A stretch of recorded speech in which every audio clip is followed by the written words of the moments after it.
Donald Trump's trip to Japan might have been an embarrassment to many, but to late-night comedians, it was an embarrassment of riches.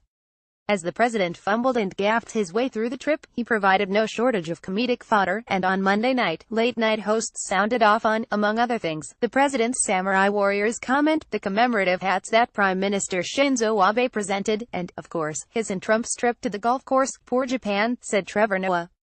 Once again, they have to deal with an out-of-control monster with tiny hands. Upon the president's arrival, Abe made sure to greet Trump with a gesture he'd understand. Baseball caps emblazoned with the words "Donald and Shinzo make alliance even greater," written in gold, of course. Some might cringe at the nicety, but to the Daily Show host's mind, it was so cute. Still, Noah had one reservation: it looks less like a diplomatic souvenir and more like a novelty gift from a bachelorette party.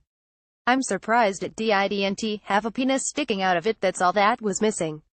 As tacky as the gesture might be to some, Stephen Colbert insisted on Late Show that this was nothing out of the ordinary. Historians know all of the best diplomacy was accomplished via headgear, the comedian deadpanned. Don't forget the great Goodyear Roosevelt gave out at Yalta. Abe is a smart man, chimed in Seth Meyers.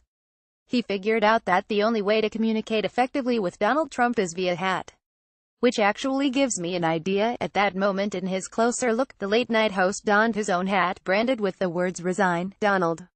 But the moment that seemed to chafe at each comedian the most was the president's comment that as a country of samurai warriors, one would think Japan would be able to shoot down North Korea's missiles themselves. After reading through the full quote, Myers noted, "There are about 54 things wrong with that, but let's just do 3. 1. Japan hasn't had samurai warriors in hundreds of years. 2. They famously carried swords, so if the rockets were more than, 8 feet off the ground, good luck. And 3. Anybody who watches movies knows that samurais were white guys." Thanks a lot, Tom Cruise. I don't know what's worse, that Trump thinks Japan still has samurai, or that he thinks samurai warriors were trained in missile defense, Noah said. I feel like Trump only knows 2 things about Japan, and neither of them is right. Doesn't have to be a samurai, Colbert added in character as Trump himself. Could be a ninja. Could be a Power Ranger or Godzilla. You know, Mr. Miyagi. Get Vanity Fair's HWD newsletter. Sign up for essential industry and award news from Hollywood.